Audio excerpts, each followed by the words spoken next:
G'day everyone, Artist Wayne and Jacqui here. And finally we are experiencing the South Australian Seafood Frontier Trail as we visit the beautiful town of Cowell for magnificent fresh oysters and Tumby Bay, a town with the most beautiful street art. Welcome to South Australia's Eyre Peninsula. After a week's stay in beautiful Whyalla, Jacqui and I left the Whyalla Discovery Foreshore Caravan Park and headed towards Cowell. It was just a pleasant 100-kilometre drive away before we arrived in the beautiful town of Cowell. The surrounding waters here have earned this regional town a reputation for being one of the best fishing destinations in the state. No luck fishing? Well, you just check out the fish box for fresh local seafood or purchase oysters directly from the number of oyster sheds, which is exactly what Jacqui and I were planning to do. After we settled in and made the welcoming Harbourview Caravan Park our home for the next 7 days. And once we were set up, we wasted no time purchasing fresh oysters at $14 for a baker's dozen. 2 dozen oysters for $28. We have to shuck them though. Hopefully we don't lose any fingers. My first go at shucking oysters, and I did 28 of them. Those oysters, my fellow travellers, were the tastiest oysters ever. And the following day it was time to explore the seaside town of Cowell. Located roughly halfway between Port Augusta and Port Lincoln on Franklin Harbour. Loved by boat owners for its calm waters and great fishing. And of course it also produces fantastic oysters, and take it from Jacqui and I, that is 100% true. With 2 great pubs, bakeries and cafes, a day at the Cowell foreshore will keep everyone happy. You can do a historical town walk or visit the fantastic historical museum. This place is chock-a-block full of fantastic Australian history.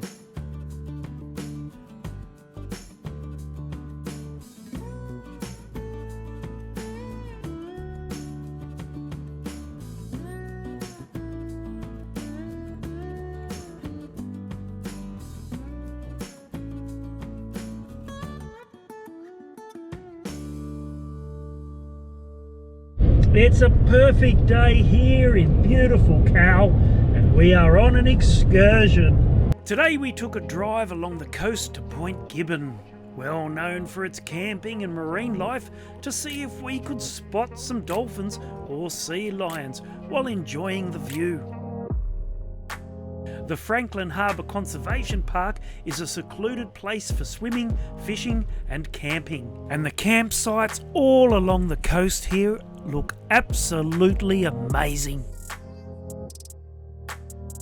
For families, Lucky Bay has a calm beach where children can swim, along with boat launching facilities. It's also the location of the ferry operating between the York and Eyre Peninsulas.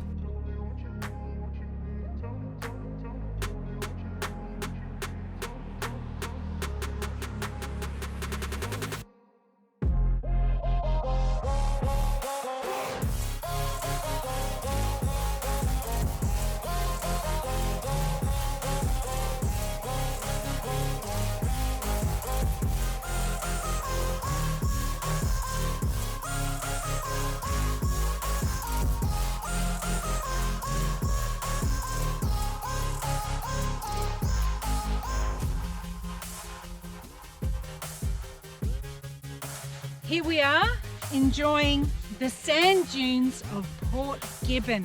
Do the funky Gibbon.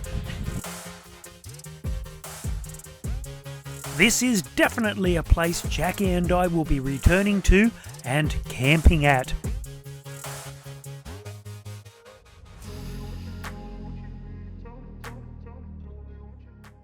The following morning, Jacqui and I were up bright and early and driving the 40 kilometres to Cleve, because today we were doing the Yadolkney Conservation Park hiking trail lookout.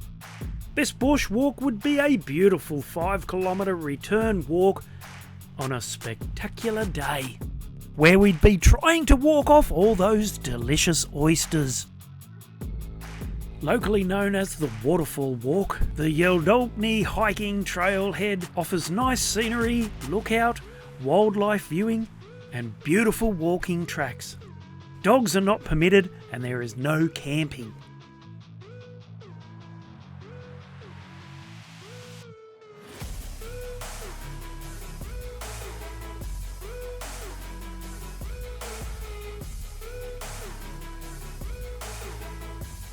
Of course, after doing this 5k loop, Jacqui and I worked up a thirst and a hunger. So we had a lovely lunch at the Cleve Hotel before exploring this beautiful country town, which is full of wonderful murals and some amazing steel sculptures.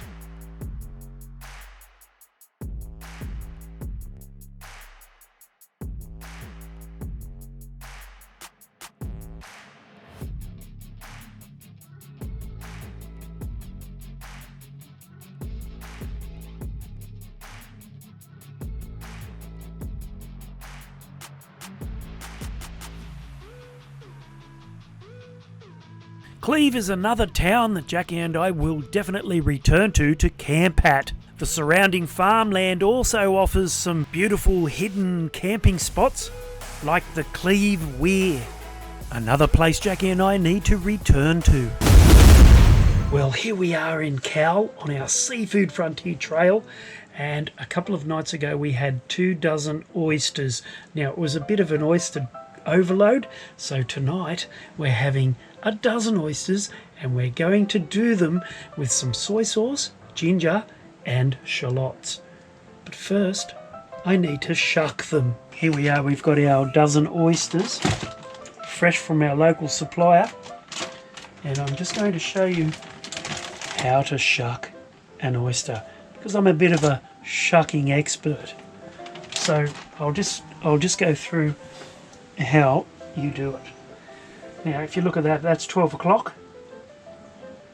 That's 3 o'clock. You want to go 10 past 3. You want to get into the oyster right there. Knife in. Let's try that again, shall we? So what you want to do is use a rag because you don't want to slip and that go into your hand, this oyster knife. You go in at about 10 o'clock and you get in there like that. Now there's a mussel attached here, so you cut through that mussel and open it up and drain that salt water out.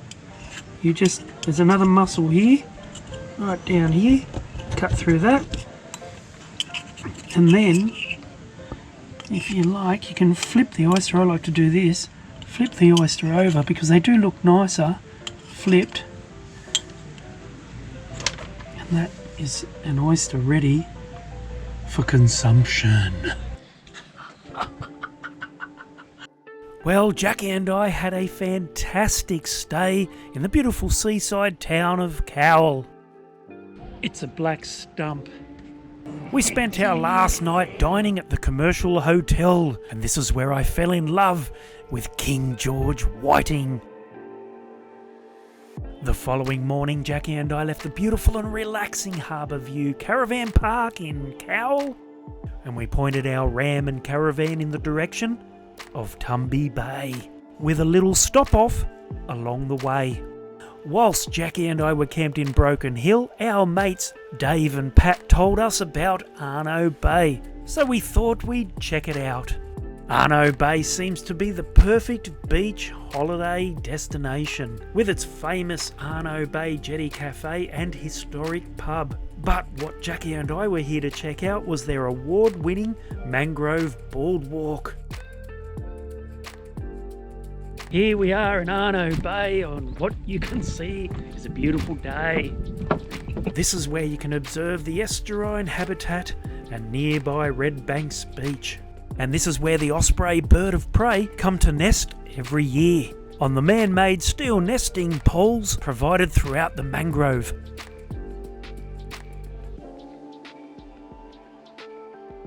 After that, we finished the 115-kilometre drive it takes to get from Cowell to Tumby Bay to arrive at our destination. Welcome to Tumby Bay. With its white sandy beaches, unspoilt coastline, crystal clear blue-green waters and scenic sheltered bays, offering year-round fishing, boating, sailing and sightseeing. And Jacqui and I arrived at the Tumby Bay Caravan Park just in time for a special lunch.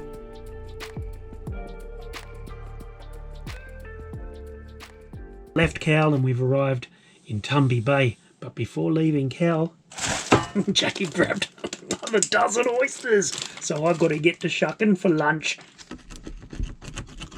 I was getting pretty good at this shucking oysters gig.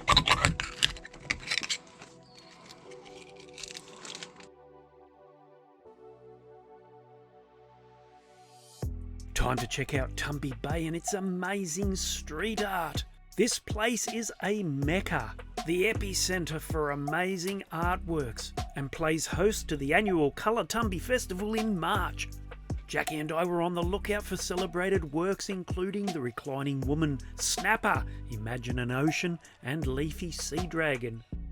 We actually got the heads up for this art trail when we were visiting Cleve, and we met a couple of lovely ladies who were quilting in the local RSL, and they told us all about it. Of course, my favourite was the artwork featuring the great white sharks. Imagine an ocean without them. And considering I called Calypso Great White Shark Cage Diving Tours to book a cage dive in Port Lincoln and was told there are no sharks at the moment, well, I really could picture an ocean without them. I phoned Calypso when we were in Cowell, so hopefully when Jacqui and I arrive in Port Lincoln, the great white sharks will have as well. Away from the beach in Tumby Bay, there are many things to keep you occupied. Walking trails and boardwalks, bird watching, lookouts, beautiful parks and gardens, picnic and barbecue areas, museums, gold factory, art and craft, galleries, tennis, cycling, lawn bowls, cricket, football and more. Scenic half and full day drives into the heart of the district feature flora and fauna with colours as varied as the seasons. Green in winter, gold in summer and a multicoloured display of wildflowers in spring. The rolling Copio hills with magnificent gum trees and prolific birdlife are amazing. One of the cleaners in the caravan park gave Jacqui and I a tip to visit Lipson Cove, a little gem of a place nestled on the coast amongst farmland. This tranquil sandy bay in the Australian state of South Australia on the east coast of the Eyre Peninsula overlooking the Spencer Gulf is home to the endangered red-capped plover, a very cute little ground nesting bird whose numbers have unfortunately been decimated by filthy cats.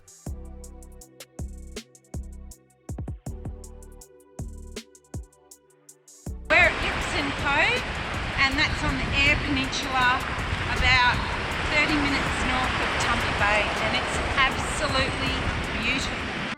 Another beautiful seaside town worth visiting is Port Neill. This place is a firm favourite amongst Eyre Peninsula locals.